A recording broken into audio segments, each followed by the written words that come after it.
বৃষ্টি, মনে হচ্ছে তোর ভাবির চিৎকারের আওয়াজ শুনতে পেলাম। না না ভাইয়া, তেমন কিছু না। আসলে ভাবে ওয়াশরুমে গেছে তো গোসল করতে, হয়তো বা ওয়াশরুমে তেলাপোকা বা অন্য কিছু দেখে ভয় পেয়েছে তাই। ও আচ্ছা, তাই বল। আর তোর ভাবিরও না খেয়ে দিয়ে কোনো কাজ নেই। তোর ভাবি জানে যে আমি 6 মাসের জন্য আজকে ট্রেনিংয়ে যাচ্ছি, আর এখনই তার গোসল করতে যেতে হয়। আচ্ছা, সজীব কোথায় রে? সজীব ভাইয়া, ছোট ভাইয়া তো বাজারে গেছে। বাজারে? ও আচ্ছা বোন, শোন, আমার হাতে না সময় নেই, তোরা ভালো থাকিস, আমি আসি। আচ্ছা ঠিক আছে ভাইয়া, তুমি কোনো চিন্তা করো না, তুমি সাবধানে অফিসে যাও। আচ্ছা ঠিক আছে, তোর ভাবির খেয়াল রাখিস। আচ্ছা। এই, আমার ভাইয়া 6 মাসের জন্য ট্রেনিংয়ে যাচ্ছিল, তুই তাকে ডেকে বাধা দিচ্ছিলি কেন বল? আমি বাধা দিব না তো কি করব? আমি ভালো করে বুঝতে পেরেছি তোমার ভাইয়া চলে গেলে তোমরা আমার উপর অনেক অত্যাচার করবে। হে, অত্যাচার করবো না তোকে, তোকে রানী বানিয়ে রাখবো, মহারানী বানিয়ে রাখবো। হে, তুই আমাদের ভাইয়াকে কি এমন কালো জাদু করেছিস বলতো, যে শুধুমাত্র তোর কথাই শুনে, তুই যখন যা বলিস তাই শুনে, তোর কথায় ওঠে তোর কথায় বসে। কেন আমাদের কোনো কথা তো ভাইয়া শুনে না? কি এমন কালো জাদু করেছিস বলতো তুই? না না, তোমাদের ভাইয়াকে আমি কোনো কালা জাদু করিনি। তোমাদের ভাইয়া তো তোমাদেরকে অনেক ভালোবাসে, তোমাদের সব কথাই শুনে। এই চুপ কর।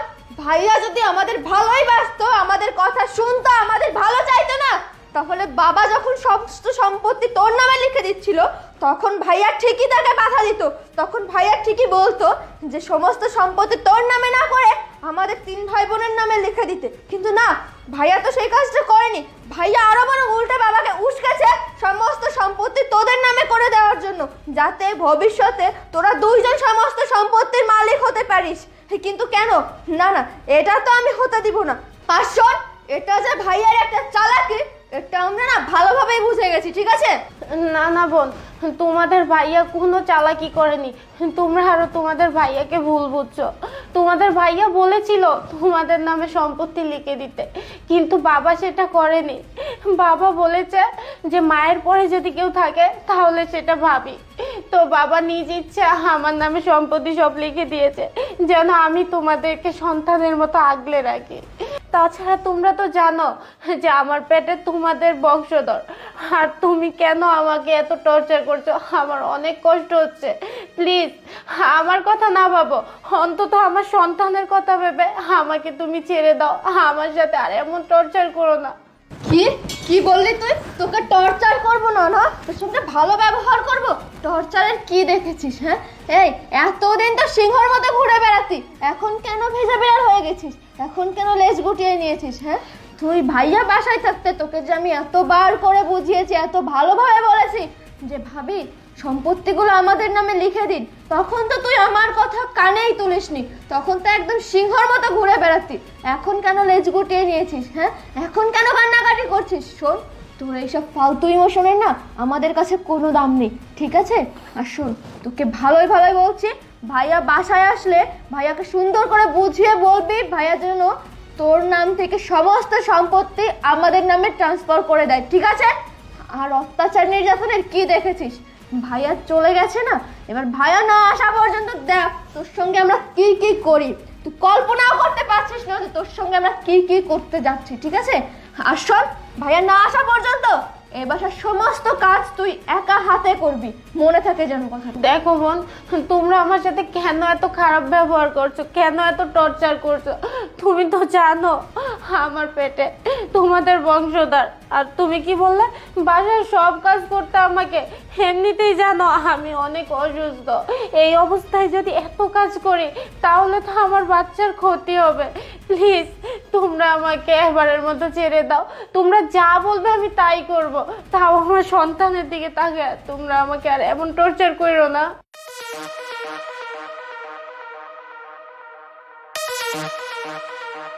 ও মাই গড, এখনো ড্রাইভার আসেনি। ড্রাইভারকে একটা কল দিই।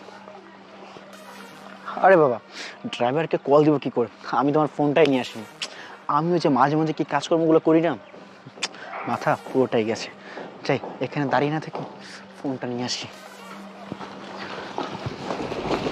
এই, তুই কি বললি? তোর উপর অত্যাচার করবো না আর আমাদের সব কথা শুনবি, এটা যেন তোর মাথায় থাকে।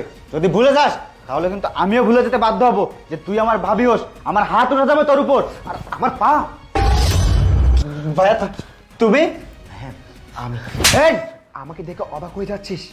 আমিও না তোদেরকে দেখে অনেক অবাক হয়ে যাচ্ছি। আমি ভাবতে পারতেছি না তোরাই কেন সেই ভাই বোন যাদেরকে আমি এত ভালোবাসি। এই তোরা জানিস তোর ভাবি আমাকে প্রায় বলতো যে তোমরা যখন বাসায় না থাকো, তুমি বাসায় না থাকাকালীন তোমার ছোট ভাই বোন আমাকে অনেক অত্যাচার করে, আমাকে দিনে বাসার সমস্ত কাজ করে, আমার সাথে অনেক খারাপ ব্যবহার করে। তুই বিশ্বাস কর, আমি না তোর ভাবির কথা কখনো বিশ্বাস করিনি। আল্লাহর কসম খেয়ে বলছি, তোর ভাবির কথা আমি কখনো বিশ্বাস করিনি। আর এই কেনই বা বিশ্বাস করবো? কারণ তোদেরকে আমি আমার জীবনের থেকে বেশি ভালোবাসি, অন্ধের মতো বিশ্বাস করি। আর আজকে তোরা কি করলি? শেষ পর্যন্ত এইটাই করলি, আমাকে এটাই দেখতে হলো। একটা কথাই আছে না, আল্লাহ যা করে তার বান্দার মঙ্গলের জন্য করে। এই আজকে আমি ট্রেনিংয়ে যাওয়ার সময় হয়তো বা আমার লেট হয়ে গেছিল, কিন্তু আমি যখন নিচে যাই তখন পকেটে হাত দিয়ে দেখি আমার ফোনটা আমি ভুলে রেখে যাই বাসায়। আর আমি আমার ফোনটা নেওয়ার জন্যই বাসায় এসেছিলাম, কিন্তু বাসায় এসে আমি যা দেখি তুই বিশ্বাস কর, এসব দেখার জন্য না আমি মোটেও প্রস্তুত ছিলাম না। আরে তোরা এসব কথা কি করে ভুলে গেলি? আরে একটা মা যখন সন্তানকে না খেয়ে নিচে না খেতো না, ঠিক তেমনি তোদের ভাবি নিজে না খেয়ে তোদেরকে খাওয়াতো। নিজে যখন কোনো শপিং করার জন্য বাইরে যেত না, আগে তোদের কথা চিন্তা ভাবনা করতো, আগে তোদের জন্য শপিং করতো, তারপরে নিজের জন্য করতো।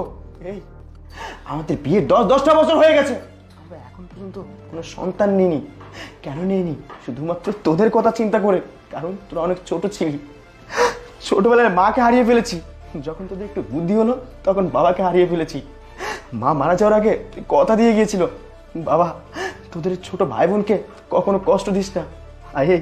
আর তোরা আজকে শেষ পর্যন্ত কি করলি?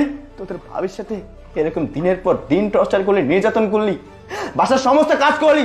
তোদের ভিতরে একটুও বিবেক মনুষ্যত্ব বলতে কিছু নেই।